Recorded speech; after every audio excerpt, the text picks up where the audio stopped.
Assalamualaikum warahmatullahi wabarakatuh. Nah, perkenalkan, nama saya Riki Ardiansyah dari Biologi 3 Stambuk 2019, Fakultas Sains dan Teknologi Universitas Islam Negeri Sumatera Utara.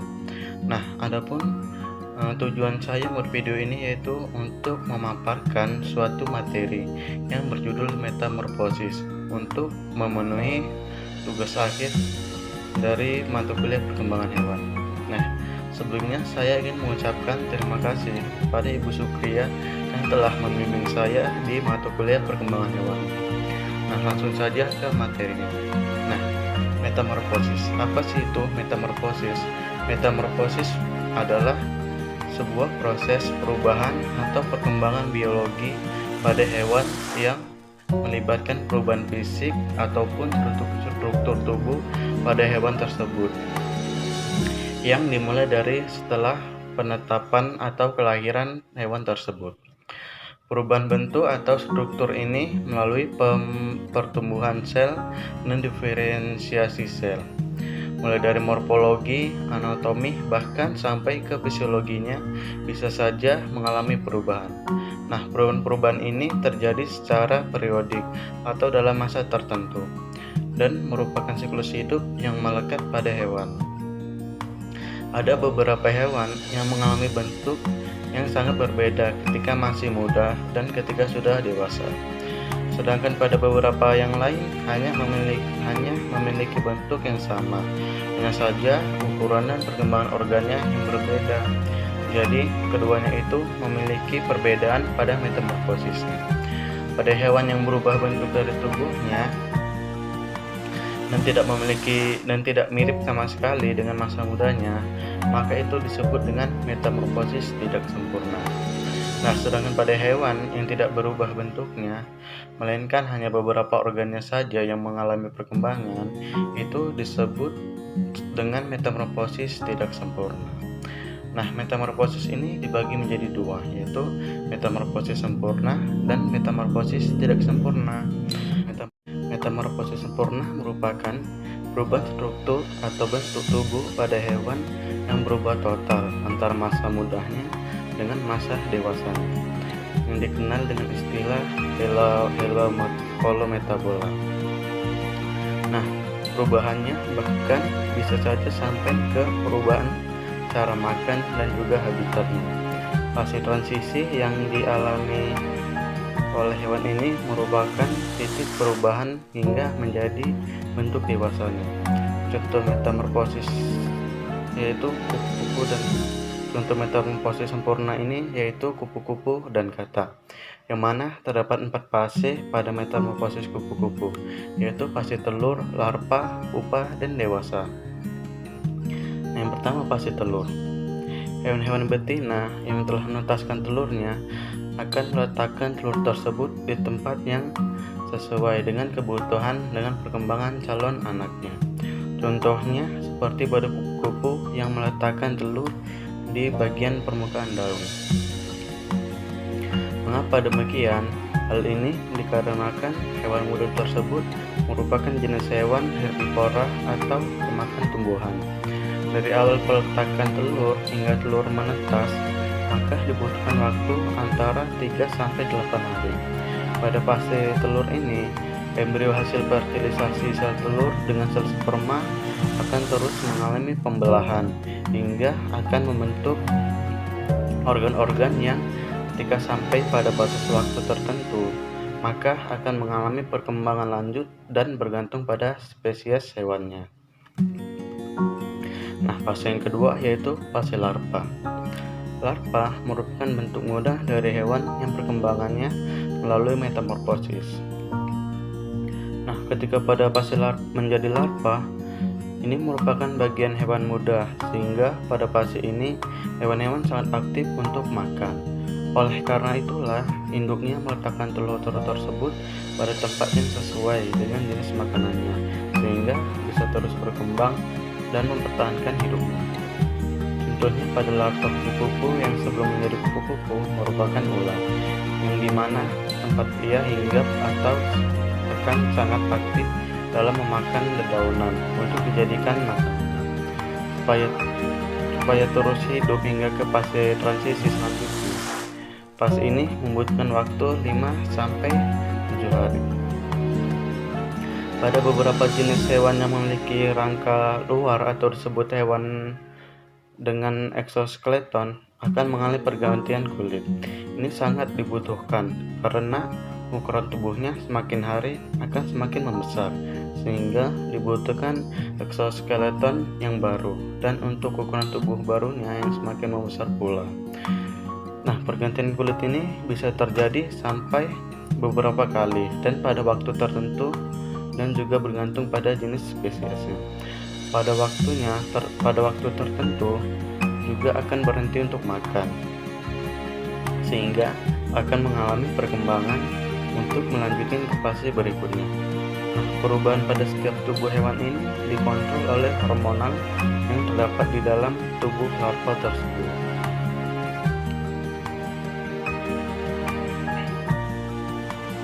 Nah, larva ini dibedakan menjadi dua jenis larva, yaitu larva primer dan larva sekunder.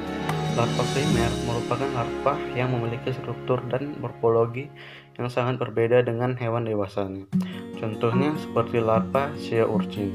Nah, larva sea urchin ini merupakan organisme simetris bilateral yang mengapung di antara dan mengumpulkan makanan di plankton lautan terbuka. Sea urchin adalah pentameral atau diorganisir dengan simetris 5 kali lipat dan diberi makan dengan cara menggores alga dari bebatuan di dasar laut. Tidak ada kesamaan bentuk dewasanya dalam struktur tubuh remajanya. Sedangkan larva sekunder merupakan larva yang memiliki struktur dasar tubuh yang sama dengan dewasanya. Contohnya itu seperti larva kupu-kupu yang berupa ulat. Nah, terlepas dari perbedaan yang jelas antara ulat dan kupu-kupu, kedua tahap kehidupan ini sama-sama mempertahankan sumbu simetris dan perkembangannya dengan cara menghapus dan memodifikasi bagian-bagian yang lama yang diimbangi dengan penambahan struktur baru ke dalam kerangka yang sudah ada sebelumnya.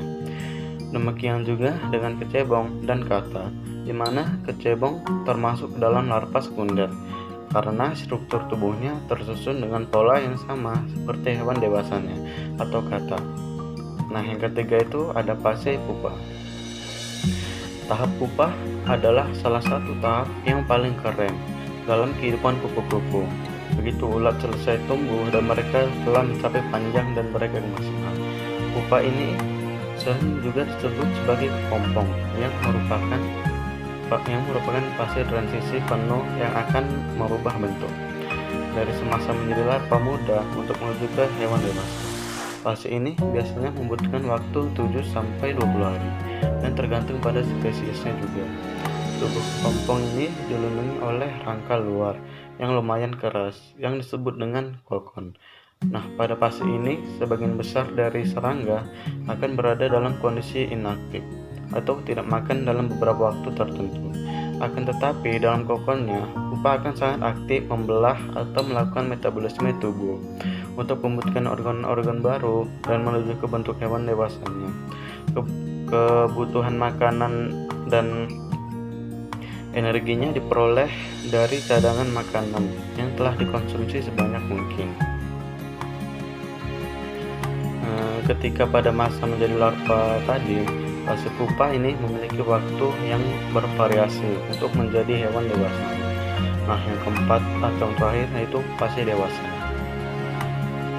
Akhirnya, ketika ulat telah melakukan semua pembentukan dan perubahan di dalam pupa, ia akan muncul kembali menjadi kupu-kupu dewasa.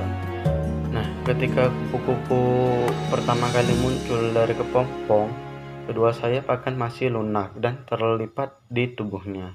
Hal ini dikarenakan kupu-kupu masih harus menyesuaikan diri setelah muncul dari pupa. Nah, pada fase dewasa ini sering disebut sebagai dengan imago atau hewan dewasa, di mana pada fase ini merupakan cara beradaptasi, mendapatkan makanan, bahkan sampai ke habitat umumnya. barulah berubah dan berbeda dengan semasa menjadi larva tadi. Fase imago ini merupakan fase reproduksi di mana hewan akan mengadakan perkawinan antara jantan dan betina yang akan membentuk ratusan telur baru dan akan kembali lagi ke siklus awal. Nah, hewan yang selanjutnya yaitu kata atau amfibi. Di sini saya akan menjelaskan metamorfosis sempurna dari kata. Metamorfosis kata dimulai dari telur yang setelah memakan waktu kurang lebih 10 hari. Telur kata tersebut nantinya akan bertransformasi menjadi apa yang disebut dengan berudu. Berudu ini seperti ikan kecil berwarna hitam yang memiliki struktur tubuh yang belum sempurna. Meski demikian, pada usia 2 hari, berudu tersebut akan memiliki insan yang digunakannya untuk bernapas. Nah, ketika sudah menginjak usia kurang lebih 3 minggu, insan pada berudu secara alamiah akan hilang sebab ditutup oleh kulit yang tumbuh. Memasuki umur 8 minggu, pada berudu akan kita jumpai kaki belakang yang mulai tumbuh. Nah, selanjutnya saat kaki belakang telah besar, barulah kemudian kaki depan perlahan mulai muncul sampai akhirnya tumbuh secara terus-menerus sehingga berudu mencapai usia kira-kira 12 minggu. Nah, selanjutnya pada berudu juga akan muncul ekor yang terlihat pendek. Kemudian berudu juga akan mulai bernapas menggunakan paru-paru dan secara perlahan menjelma menjadi kata dewasa dengan struktur badan yang sempurna. Beberapa hewan yang bermetamorfosis sempurna yaitu ada kata, kupu-kupu, nyamuk, lalat, dan sebagainya. Nah, metamorfosis selanjutnya itu metamorfosis tidak sempurna. Pada metamorfosis tidak sempurna, hewan akan mengalami yang namanya perubahan struktur pada tubuhnya. Akan tetapi tidak terlalu mencolok. Beberapa hanya organnya saja yang mengalami perubahan fisiologisnya. Nah, metamorfosis tidak sempurna ini disebut dengan hemimetabola. Siklus metamorfosisnya lebih singkat dari metamorfosis sempurna, yaitu telur, nimpa, dan imago. Nah, yang pertama telur. Telur di metamorfosis ini tidak jauh beda dengan metamorfosis sempurna. Di siklus ini, telur-telurnya juga diletakkan pada tempat yang sesuai dan pastinya aman untuk perkembangan si embrio. Embrio-embrio ini dilindungi dengan struktur telur yang memiliki cangkang yang terbuat dari zat kitin. Sampai pada waktunya akan menetas menjadi nimfa. Nah, yang kedua itu nimpa. Nimpa adalah hewan muda yang mirip dengan hewan dewasa, tetapi memiliki ukuran lebih kecil dibandingkan dengan tubuh yang berbeda. Nimpa akan mengalami molting atau pergantian kulit. Nah, setiap kali setelah molting makhluk hidup itu kelihatan lebih mirip dengan hewan dewasa, berbeda dengan kelompok Hemimetabola. Hemimetabola langsung memiliki bentuk hewan yang sesungguhnya. Nah, nimpa ini akan mengalami pertumbuhan dan perkembangan untuk kematangan organ reproduksi. Nimpa juga mengalami ekstesis untuk mengganti kerangka luar tubuhnya akibat pertumbuhan yang membuat ukuran tubuhnya semakin membesar. Nah, yang ketiga itu ada imago. Imago di sini telah memiliki kematangan untuk bereproduksi dan siap untuk melakukan perkawinan. Hal ini dikarenakan pada imago hewan telah berkembang menjadi dewasa. Siklus ini akan kembali terulang pada hewan-hewan yang berkembang melalui siklus ini. Contoh hewan yang bermetamorfosis seperti ini adalah belalang, kecoa, capung, walang, dan tonggere.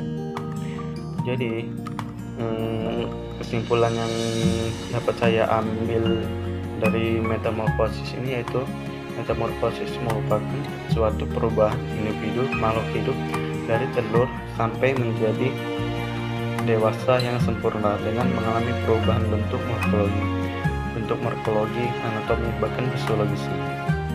Nah, metamorfosis ini pun dibedakan menjadi dua, yaitu metamorfosis sempurna yang merupakan jenis perubahan hewan yang melalui tahapan pertumbuhan dan perubahan, yakni telur, larva, pupa, dan imago. Metamorfosis ini disebut juga dengan istilah holometabola atau holometabolisme. Adapun contoh hewan yang dikategorikan mengalami metamorfosis sempurna adalah katak dan kupu-kupu. Nah, yang kedua, metamorfosis tidak sempurna. Metamorfosis tidak sempurna adalah metamorfosis yang mengalami tahap telur yang menetas menjadi nimpa, kemudian tumbuh dan berkembang menjadi imago atau dewasa. Nimpa adalah hewan muda yang mirip dengan hewan dewasa, tapi berukuran lebih kecil dengan perbandingan tubuh yang berbeda. Nimpa akan mengalami molting atau pergantian kulit setiap kali setelah molting, makhluk hidup itu kelihatan lebih mirip dengan hewan dewasa. Contoh metamorfosis tidak sempurna pada belalang. Contoh metamorfosis tidak sempurna yaitu belalang, kecoa, capung, jangkrik, walang, dan tenggorek. Itulah penjelasan dari saya mengenai metamorfosis. Nah, di sini saya mohon maaf bila ada kata-kata yang salah dari saya dan penjelasan yang kurang. Saya mohon maaf. Wabillahi taufiq wal hidayah. Wassalamualaikum warahmatullahi wabarakatuh.